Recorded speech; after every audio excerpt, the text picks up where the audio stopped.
የመምህር ዘላለም የቀብር ስነ ስርዓታቸው እንግዲህ በዛሬው ዕለት ተከናውኗል ማለት ነው። መምህራችን ነፍሳቸው በአጸደ ገነት ትረፍ፣ እግዚአብሔር አምላክ የሰማይ ቤታቸውን ያሳምር። እንግዲህ ብዙዎችን በእንባ ያስራጨ ቀብር ነው።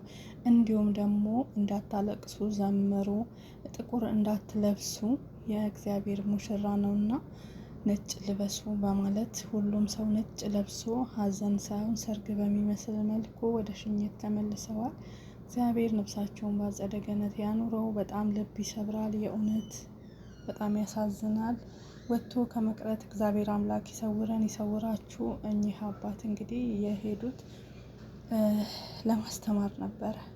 አሜሪካ የሄዱት በሰላም ካለምንም ህመም እንግዲህ በሰላም ነው የሄዱት አገልግሎት ለመስጠት ለማስተማር። እግዚአብሔር አምላክ ግን የወደደውን የፈቀደውን አደረገ። ህይወታቸው እዛው አለፈ ማለት ነው በድንገት። አንዳንዴ ውስጣችንን የሚጎዳ በሽታዎች ስለሚኖሩ ለዚህ ያዳርጉናል ማለት ነው። በጣም ያሳዝናል። ቤተሰብ ሁሉም በሀዘን ተሞልቷል። እንደምታዩት ታቦት የሚወጣ እስኪመስል ድረስ እንጂ ሀዘን አይመስልም ማለት ነው። በጣም ነው የሚያሳዝነው። እውነት መልካም ሰው እንደዚህ ቅጽፍ ሲል በጣም የሰው ልብ ይሰብራል ማለት ነው። ህዝቡ በእንባ ተራጭቷል። እግዚአብሔር አምላክ ነፍሳቸውን በአጸደ ገነት ያኑረው ነው የምንለው ማለት ነው። በጣም ያማለ ቤተሰብ መጽናናትን ያድለው። እንደ ቤተክርስቲያን እንደ ኦርቶዶክሶችም ጀግና አባቶችን አተናል። ጀግና አስተማሪዎችን አተናል። እግዚአብሔር አይከሰስም ምንም ማድረግ ስለማይቻል። እግዚአብሔር ነፍሳቸውን በአጸደ ገነት ያኑር ነው ሌላ ነገር ስለማይባል። የመምህር ዘላለም ወንድሙ ህልፈት በርካቶችን ያስደነገጠ ነበር። እንደ ጳጳስ ተከብሮ የኖረው የተባለው መምህር ዘላለም ወንድሙ አስክሬን ከቦሌ መድኃኔዓለም ወደ መስቀል አደባባይ ከመጣ በኋላ እጅግ በርካታ ህዝብ ተገኝቶ ሽኝት እያከናወነ ነው። መምህር ዘላለም ወንድሙ በእንባ በሐዘን በመሪር ለቅሶ ከቤተ ክርስቲያን ከኤርፖርት ከቦሌ ዓለም አቀፍ አደባባይ ከቀብር ከስላሴ ካቴድራልን ጨምሮ ሁሉንም ነገሮች ያካተተ የክብርና የቀብር ስነ ስርዓት እየተከናወነለት ይገኛል። አሁን የሽኝት ፕሮግራሙ እንደቀጠለ ሲሆን እስከ 9 ሰዓት ከ10 የሚቆይ ነው። በዚህ ሰዓት እንግዲህ የመምህር ዘላለም ወንድሙ አስክሬን ከቦሌ መድኃኔዓለም ወደ መስቀል አደባባይ ተሸኝቷል። የቀብር ስነ ስርዓቱም እንግዲህ በቅድስት ስላሴ ካቴድራል ነው። ረቡዕ ለሐሙስ ሌሊት 6 ሰዓት ጀምሮ በቦሌ ደብረ ሳሌም መድኃኔዓለም ካቴድራል ሰዓታት ተቆሟል። ከጧቱ 1 ሰዓት እስከ 3 ሰዓት እንግዲህ በካቴድራሉ ጸሎተ ፍትሐትም ተከናውኗል። ይህም እንግዲህ ለየት ያለና አገልግሎታቸውንና ለቤተ ክርስቲያን የዋሉትን ውለታ በሚመጥን መንገድም የሆነ ነው። ከዛ ቀጥሎ አጭር ጸሎትና ያሬዳዊ ዝማሬ ተከናውኗል። ከካቴድራል ወደ መስቀል አደባባይ በእምቢልታ በዝማሬ ታጀበ ጉዞ ነበር የተካሄደው። ትልቁና ሁለተኛው መርሃ ግብር የተከናወነው በመስቀል አደባባይ ነው። ይህም ከቀኑ 5 ሰዓት እስከ 6 ሰዓት ሙሉ ጸሎትን አኩቶና ያሬዳዊ ዝማሬም ቀርቧል። የሐዘን መግለጫዎች በቅዱስ ፓትርያርኩ ጭምር ቀርቧል። ቀኑን የሚመለከትም ትምህርት ተሰጥቷል። የመምህር ወንድሙ ተሞክሮ ገለጻም ተደርጓል። ቡራኬም እንዲሁ። እንግዲህ ከዛ በኋላ ወደ መንበረ ቅድስት ጸባዖት ካቴድራል በዝማሬ ታጀበ ጉዞም ይደረጋል። በመንበረ ጸባዖት ቅድስት ስላሴ ካቴድራል በሚደረገው በዚሁ መርሃ ግብር ደግሞ የካቴድራሉ ሊቃውንት ያሬዳዊ ዝማሬ ካቀረቡ በኋላ አባቶች የመጨረሻ ቃለ ምዕዳን ተሰጥቶ ኪዳን ተደርሶ ከቀኑ 9 ሰዓት ገደማ የመምህር ዘላለም ወንድሙ ቀብር እንደሚፈጸም የወጣው መርሃ ግብር ያሳያል። ለኛ ነው ማዘን፣ ለኛ ነው ማልቀስ። ምን የሚያጓጓ ምን የሚያስመኝ ነገር አለ? ያለቀበት ዘመን ላይ ነው የደረስነው። አስጨናቂ ዘመን ላይ ነው ያለነው። ሩጫዬን ከጌታ ከኢየሱስ የተቀበልኩትና አገልግሎት እርሱም የእግዚአብሔርን ጸጋ ወንጌልን መመስከር ፈጽም ዘንድ ነፍሴን በዝኔ ዘንድ እንደማትከበር እንደ ከንቱ ነገር ቆጥራለሁ እንዳለው የሐዋርያት ሥራ። መምህር ዘላለም በአዲስ አበባ ከተማ ዘወትሮ ከሚያገለግልባቸው አድባራት መካከል አንዱ የቀዳሚ ሰማዕት ደብረ ሰላም ቅዱስ እስጢፋኖስ ቤተክርስቲያን አንዱ እንደነበረ ይነገራል። በቀደመው ጊዜ እንግዲህ በቅዱስ እስጢፋኖስ ቤተክርስቲያን የሰኞ ዕለት የሰርክ ጉባኤ ወንጌል የሚያስተምረው እርሱ ነበር ይላሉ። በኋላ ላይ ግን በአገልግሎቱ መብዛት የተነሳ የጊዜ መጣበብ ሲገጥመው በወር አንድ ጊዜ በቅዱስ እስጢፋኖስ ወርሃዊ በዓል በአውደ ምሕረቱ ለወንጌል አገልግሎትም አንድም ቀን ቀርቶ አያውቅም ነበር እያሉ የሚያውቁት ስለ መምህር ምስክርነታቸውን ይሰጣሉ። እናም በወቅቱ እንግዲህ እንደዚህ ያሉ በሚያገለግልበት ጊዜ ሙስናው አስቸጋሪ ነበር። ጎጠኝነትና ሌብነቱም ደግሞ በየአድባራቱና በየገዳማቱ የገነነበት ወቅት እንደነበረ ይገለጻል። መምህር ዘላለም እንግዲህ ይህንን ከስነ ምግባር እየወጣ ዝቅጠት እንዲሁም ደግሞ የሞራል መውደቅ እያነሳ በብዛት በተግሳጽ አዘል ትምህርትን ይሰጥ እንደነበረ በወቅቱ የታደሙ ምዕመናን ምስክርነታቸውን ይሰጣሉ። እንደውም እንዲህ በአንድ ወቅት እንዲህ ሆኗል። አንድ ወቅት ላይ ቅዱስ እስጢፋኖስ ቤተክርስቲያን የመምህር ዘላለም ስብከት አድምጠን ስንወጣ ይላሉ ማኙ በመምህር ትምህርት ስብከት በጣሙን የተገረመው አንድ ወንድማችን እንዲህ ያለን ይላል። ዘላለም እንደቀደመው ወንጌል አርበኞች ሆኑ አባቶቻችን ለሰው ፊት የማያዳላ መምህር ወመገሰጽ የሆነ ሰባኪ ወንጌል ነው። ትምህርት ከሰጡ ሊያስተምሩ ደብሩ ላይ ከቆሙ አይቀርማ እንደ ዘላለም ነው አለ። ግን ዘላለም እነዚህ ሰዎች አይፈራም ማለት ነው እንዴ? ከቤተ ክርስቲያን አለ። ሰላም ውድና የተከበራችሁ የአዜት ቲቪ ቤተሰቦች እንዴት ናችሁ? ሰላማችሁ ብዝት ተረፍረፍ ይበልልኝ። እባካችሁ ይሄን ቪዲዮ ላይክ እና ሼር አድርጉ። ይህ ህፃን እንግዲህ ጠፍቷል ማለት ነው። እናት በሳውዲ አረቢያ ትገኛለች በጭንቀት እያለቀሰች እባካችሁ ለልጄ ድረሱልኝ፣ ልጄን አፋልጉኝ ስትል ተገኝታለች። እና ከረሜላ ልግዛልክ ብሎ አንድ ሰው ይዞት ሲሄድ አይተናል ተብሏል። ግን የልጁ አድራሻ አልተገኘም። እባካችሁ አፋልጉን እያሉ ነው።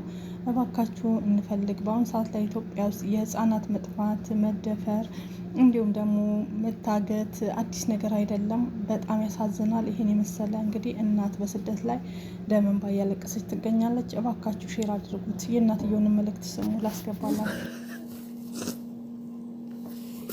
ወላሂ እናቷ አሳዘነችኝ። አሁን ከአሁን እኮ ይሄኔ እኮ ለሱ ብላ የተሰደደችው። አላህዬ እባክህ አላህዬ ለእናቱ ስትል ረቢውን እኮ ጌታ አንተ ትችላለህ። እባክህ ኧረ እባክህ አላህዬ አላህ በእጃችሁ ያስገባው። እናትየዋ እንዴት ትሆን ያረብ ከእናቱ ጆሮ ሳይገባ ያረብ ያላ ልጁ በእጃችሁ አስረክባቸው ያል። እባካችሁ ይሄን ልጅ ሼር እያደረጋችሁ እንደው መድኃኒዓለም ያስገኝልሽ እናቴ፣ የኔ እናት። በስደት ላይ ያስቡት ልጃችሁ ጠፋ ተብሎ ሲነገራችሁ የብዙ እህቶቻችን ነው። ባለፈው ትግራይ ላይ እንደዚህ እናት በስደት እያለች ነው ብር አምጪ እየተባለ ያ ህፃን እንደዚህ ቱቦ ውስጥ ህይወቱ አልፎ የተገኘ። እንደው ፈጣሪ ይሄንን ልጅን በነፍሱ በህይወቱ ያስገኘው ፈጣሪ እንደው ብር ተሰጥቶም የዚህ ልጅ ህይወት በተረፈ ሁላችሁም ጸሎትና ዱዓ ያድርጉ። ወዳቸውን ያራራ እያላችሁ በአሁኑ ሰዓት በጨካኞች እጅ ከገቡ ወላጆች ልጆቻችሁን እባካችሁ ጠብቁ። ለምን ብትሉ በተለይ ስደት ላይ ያላችሁ እናቱ ውጭ ናት እህቱ ውጭ ናት ከተባለ ብር ስለሚፈልጉ የቅርብ ሰው ነው ልጆችን እየወሰደ የሚደብቀውና እባካችሁ ለልጆቻችሁ ጥንቃቄ በደንብ አድርጉ። በጣም ያሳዝናል። እግዚአብሔር ከእንደዚህ አይነት ነገር ይሰውራችሁ፣ ይሰውረን። በጣም ልብ ይሰብራል። ፈረደባት እናት በስደት። እሺ ሳሪ ኦኬ፣ እኔ አንቺን አሞግሼ አልሰደብኩሽም፣ አልተናገርኩሽም። ሁለተኛ ጊዜ ነው የተናገርሽው። በመጀመሪያ ገበሬ ነው ያልሽኝ እኔን። ከኔና ካንቺ ማን ነው አወራሩ ራሱ መልክሽ ራሱ ገበሬ አይደለም የሚመስለው? ለምንድን ነው ግን አንቺ አሁን ይጥኝ ለሳራ የደገፍሽ መስሎሽ ነው ወይስ የራስሽን ክፋት፣ የራስሽን ጥላቻ፣ የራስሽን ደካማ ማንነት በሳራ ቅድስና ተደብቀሽ ለሷ የተሳደብሽ ለሷ የተናገርሽ መስለሽ ለመታየት ነው? አልነገርኩሽም? ረፊ በባለፈው እኔና አንቺ ሰላም ፈጥረን በማያገባሽ ጉዳይ ተናግሬሽ አላቅም፣ ብዬሽ አላቅም። ግን ዘለሽ እንደዚህ የምታወሪው የምትበጠረቂው ቡጥርቅርቅርቅርቅርቅ የምትይው ምንድን ነው? ምን ለመሆን ነው? ምን ለማግኘት ነው? የቸገረሽ ነገር አለ? ጎመን አልሸጥ አለ? ቲማቲም ሽሮ አልሄድልሽ አለ እንዴ? እኔ እኮ አንቺን እኮ ጎበዝ ሰራተኛ ናት፣ ከሌሎቹ ዱባይ ከሚኖሩት ጎበዝ ናት፣ ጀግና ናት ባልኩኝ ግን ያንን በቃ እኔ ሲሆን ማለት ነው። አሁን ሌላ ሁለት ጓደኞቻችሁ አቢጣሉ ሁለቱን ላለማስከፋት ወይ አንደኛውን ዝም ነው የምትሉት። እኔ ጋር ሲሆን ግን አየሽ፣ እኔ ጋር ሲሆን ግን አክባሪሽ በሆንም ባልነካሽም ሁላችሁም ወጣችሁ ተሳደባላችሁ። ይህ ባደው በጣም አጋንንት ነው፣ ሰይጣን ነው። ጠጋ ብለሽ አንዴ ወዋቃ ወጉሬቻ ወቁልቁልሬቻ ብል የሆነ ነገር ዘሎ ይወጣል። ለምን ነው ሳሪ ነገ ከነገ ወዲያ እኮ ነው ሰላም በፈጠር ወማን ነገር ቢፈጠር ጥሩ አይደለም። ተማሪ አንቺ ነሽ መማር ያለብሽ። እኔ ከዚህ በፊት ለአንድ ሰው የተመከረ ምክር አለ ታስታውሻለሽ? ቤታ ተማሪ ቤታ በተሰጠሽ ገንዘብ ተማሪ እንደተባለ አንቺም ተማሪ ሳሪ። እውነቴን ነው የምልሽ። እኔ የሚሰራ ሴት ጎበዝ ሰራተኛ ሴትን መናገር አልፈልግም፣ ግን እንዳጋጣሚ አንቺ ሰድበሽኝ ተልኮልኝ ደንግጬ ነው የመለስኩልሽ። አሁንም ደገምሽ። አይደረግም እንደዚህ። ክርስቲያን ሰዎች ሲጣሉ ለማስታረቅ ወይም ደግሞ ለማስማማት ይመጣል እንጂ እንደዚህ ተደብላችሁ ተጨምራችሁ ሰውን መሳደብ ይሄ በጣም አጋንንትነት ነው፣ ሰይጣንነት ነው፣ ወረርሽኝ ነው። ጾም አይደለ እንዴ? ያውም በጾም ምድር እንደዚህ። እኔ ፕሮቴስታንት ነኝ፣ አንቺ ኦርቶዶክስ ተዋህዶ፣ ያውም አማራ ነሽ፣ እኔም አማራ ነኝ። ምን አድርጌሽ ነው እንደዚህ የምትሰድቢኝ? ለሰው አብረሽ እንደው ይሄ ነገር ግን እንዴ ምንድነው? እኔም በዚህ ደረጃ የምትጠሉኝ ምንድነው? ደማችሁ የሚፈላው ለምንድነው? ሁሉም በእኔ ላይ የሆነ ሰው ጋር ስጣላ በግሩፕ ነው የምትንቀሳቀሱት፣ በመንጋ በጅምላ። ዋይ ምንድነው? ማርቦል ፓክ ይመስል ሲጋራ ይመስል አንዱን ሲነካ ሁሉም የሚንጫጫው ታባብሱታላችሁ እንጂ አጠቅሙ። ሳሪ ይቅርታ ጠይቅኝ፣ እውነቴን ነው የምልሽ። ካለበለዛ ጠይቃ ባው ነገር ወጥቶልኛል። ከዚህ በላይ እኔ ሽልማት ምን ያስፈልገኛል?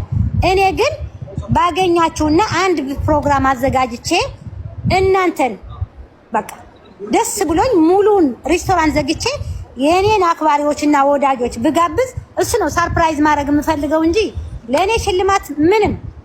ሽልማቱ ቤት ጠቦታል። ማስ ሽልማት ነው ያለው፣ ግን እሱ አይደለም። አያውቀውም ሰው ሽልማት መሰጠት። እንደዚህ ነው በአደባባይ የሚያዋርዱሽና እናንተ ግን በአደባባይ እንዳከበራችሁ እግዚአብሔር ያክብራችሁ። በትዳራችሁ፣ በህይወታችሁ፣ በስራችሁ ሁሉ እግዚአብሔር ይከተላችሁ። ጥሩ ነገር እንደዘራችሁ በእኔ ላይ በእናንተ ደግሞ እጥፍ እጥፍ እጥፍ በምታስቡት ነገር ሁሉ እግዚአብሔር ጥሩ ነገር ይዝራላችሁ። ሌላ ምንም የምለው ነገር የለም። መርሲዬ ሙሉ ደስታ አርገሽኛል። ደስታዬን አውጥተሻል።